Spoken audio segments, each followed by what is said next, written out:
আমি রাসূলের মুখে শুনেছি কিয়ামতের দিন আল্লাহ রাব্বুল আলামিন সর্বপ্রথম তার বান্দার কাছে প্রশ্ন করবেন, বান্দা নামাজ আদায় করেছিলি কিনা। নামাজ সর্বপ্রথম প্রশ্ন। যেরকম সর্বপ্রথম প্রশ্নটা কি?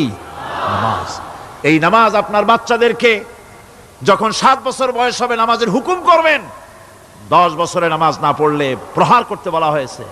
নামাজের জন্য কড়াকড়ি করতে হবে। পুরুষ নারী মেয়েদের মাসের ভিতরে কখনো কখনো তাদের যে সমস্ত মাসলা মাসাইল আছে সেই অনুযায়ী কখনো তাদের ক্ষমা আছে, বাকি তাদের নামাজ পড়তে হবে।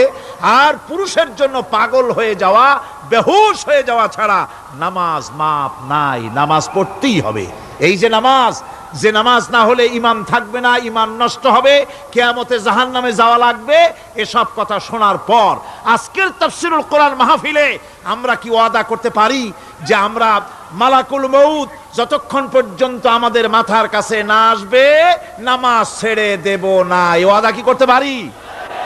2 হাত উঁচু করুন, বলেন ইয়া আল্লাহ, আমি তোমার নামে শপথ করছি, যতদিন মালাকুল মউত আমার মাথার কাছে না আসতেছে ততদিন পর্যন্ত ফরজ নামাজ, ফরজ রোজা ছেড়ে দেব না। ইয়া আল্লাহ, মৃত্যু পর্যন্ত আমার এই ওয়াদা পালনের তৌফিক আমাকে দান করো, আমিন।